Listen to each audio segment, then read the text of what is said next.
Guys, welcome back my channel GK with Preeti में। तो चलिए आज हम हिस्ट्री का स्टैटिक पार्ट 1 शुरू कर रहे हैं। इसी तरीके से टोटल मैं आपको 20 स्टैटिक हिस्ट्री का दूंगी, 20 स्टैटिक आपको ज्योग्राफी का दूंगी, जो कि आपके किसी भी एग्जाम्स में बहुत ज्यादा इंपॉर्टेंट होने वाले हैं।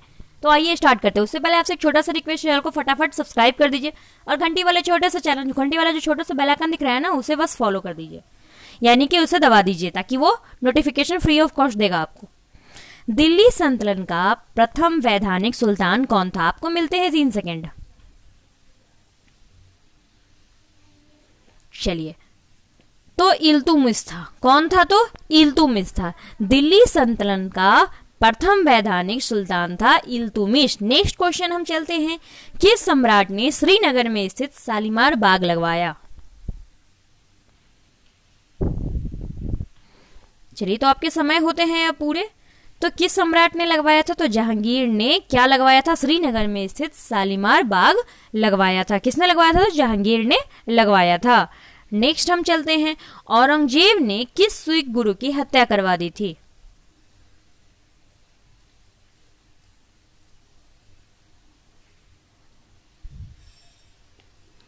तो औरंगजेब ने किस सिख गुरु की हत्या करवाई? तो गुरु तेग बहादुर की उसने हत्या करवा दी थी। वो एक सिख गुरु थे जो उनका कहना नहीं माने, जिसके कारण क्या था, उनकी हत्या करवा दी गई थी। हुमायूं नामा की रचना किसने की? ये मोस्ट इंपॉर्टेंट कॉमन क्वेश्चन है जो बार बार पूछे जाते हैं। स्टैटिक है, हिस्ट्री के जो निचोड़ है। तो हुमायूं नामा की रचना उनकी बहन गुलबदन बेगम ने किया था। किसने किया था? तो गुलबदन बेगम ने किया था। नेक्स्ट चलते हैं। भारत में ग्रांड ट्रंक रोड किसके शासनकाल में बनाए गए? चलिए, तो भारत में ग्रांड ट्रंक शासन रोड किसके काल में बनाया गया? तो शेरशाह सूरी ने ही जीटी रोड बनाया था, और जी का उल्टा टीबी होता है, ये भी याद रखिएगा। नेक्स्ट चलते हैं। पानीपत की लड़ाई किन 2 सेनाओं के बीच लड़ी गई?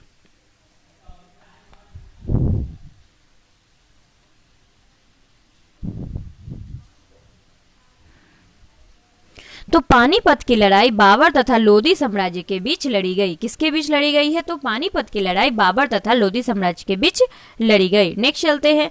अकबर के शासनकाल में भू राजस्व सुधारों के लिए कौन उत्तरदायित्व था?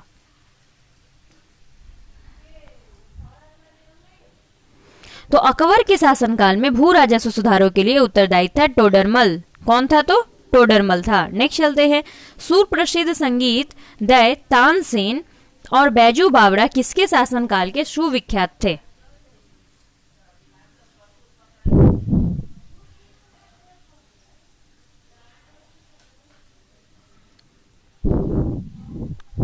चलिए, तो आपके आंसर आगे होंगे तो अकबर के थे। सुप्रसिद्ध संगीत जब भी याद रखिएगा, तानसेन, बैजू बावरा, ये सारे किसके काल में थे? तो अकबर के काल में थे। औरंगजेब के बाद उसका कौन सा बेटा बहादुर शाह के नाम से भारत का नया सम्राट बना?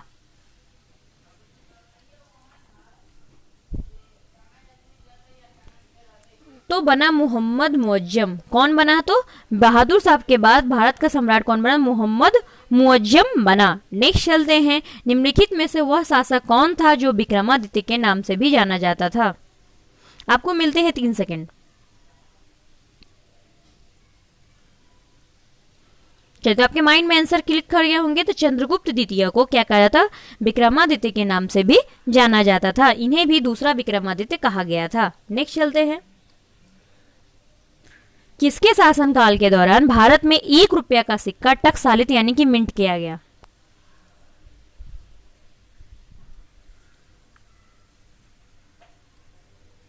चलिए, तो किसके शासनकाल में किया गया?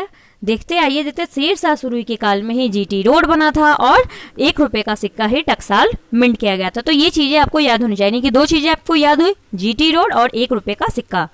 नेक्स्ट चलते हैं। अकबर ने पंचमहल का निर्माण जो खंभों के लिए विख्यात है, कहाँ किया गया?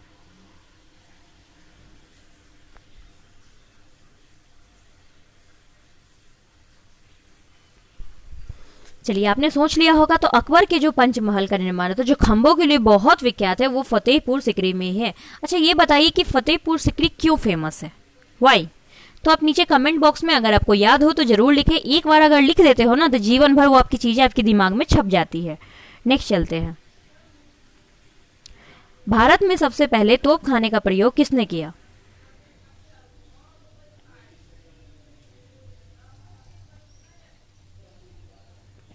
बताइए, सबसे पहले मॉडर्न इतना कौन था? तो बाबर थे। यानी कि भारत में सबसे पहले तोपखानों का प्रयोग किसने किया था? तो बाबर ने ही किया था। क्यों? अच्छा ये बताइए कि बाबर था कहाँ का?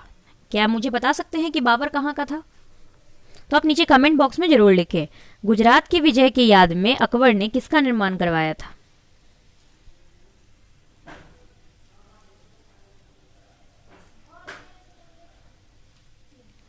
चलिए, तो इसका आंसर देखते हैं। तो बुलंद दरवाजा का, यानी गुजरात में से जब विजय होकर वो आए थे, उन्होंने बुलंद दरवाजा का निर्माण करवाया था। तो ये आपको क्या कैसे क्वेश्चंस पूछे जाते हैं? बुलंद दरवाजा का निर्माण क्यों हुआ था? तो बुलंद दरवाजा का निर्माण गुजरात में जब विजय हुआ था तब ये हुआ था। तो क्वेश्चन ऐसे घुमा फिरा कर फिर किसने करवाया था? तो अकबर ने करवाया था। तो इससे आपको 2 से 4 क्वेश्चन बनते हैं। नेक्स्ट चलते हैं। आईने अकबरी किसके एक महान की ऐतिहासिक कृति है और किसके द्वारा लिखी गई?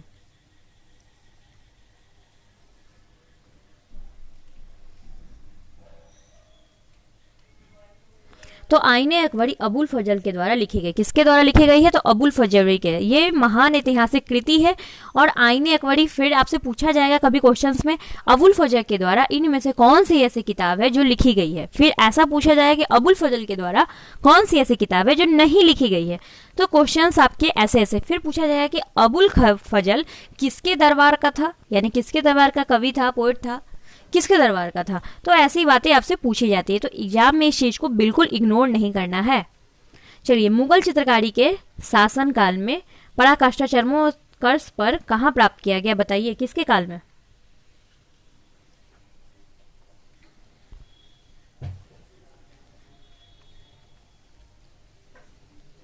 चलिए, तो 16 का आंसर हो गया जहांगीर के काल में। जहांगीर के काल में क्या था? चित्रकारी एकदम चरमों को समझ, चित्रकारी वहां पे उस वक्त कराई जाती थी।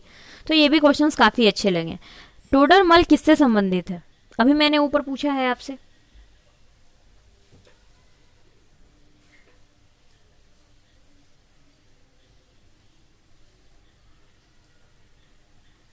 चलिए, तो टोडरमल संबंधित है भूमि एवं सुधार के कार्य से। किससे है? तो भूमि और सुधार के कार्य से है।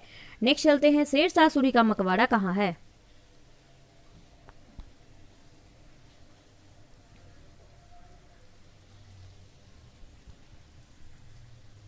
तो चलिए, इसका क्वेश्चंस मैं बता दूं तो ये सासाराम में है। शेरशाह सूरी का मकबरा कहाँ स्थित है? तो सासाराम में स्थित है। नेक्स्ट चलते हैं।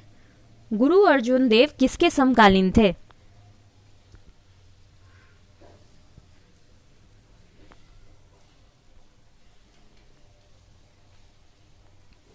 तो गुरु अर्जुन देव किसके समकालीन थे? बताइए। तो गुरु अर्जुन देव जहांगीर के समकालीन थे। तो ही तो उनका वो हत्या करवाया था गुरु अर्जुन देव का। तो वो जहांगीर के। अच्छा ये बताइए कि जो हमारे 10वें सिख गुरु हैं उनका नाम क्या है? और अर्जुन देव कितने नंबर के सिख गुरु हैं? नीचे कमेंट लिखिए। अगर आपका कमेंट में आंसर सही हुआ तो आपके कमेंट को क्या किया जाएगा? पिन अप किया जाएगा, ताकि भविष्य में कभी भी कोई इस वीडियो को देखे तो आपका कमेंट उसको सबसे पहले दिखे। नेक्स्ट चलते हैं। मयूर सिंहासन तख्ते ताउस पर बैठने वाला अंतिम मुगल बादशाह कौन था? बताइए। उसके बाद ये खत्म हो गया।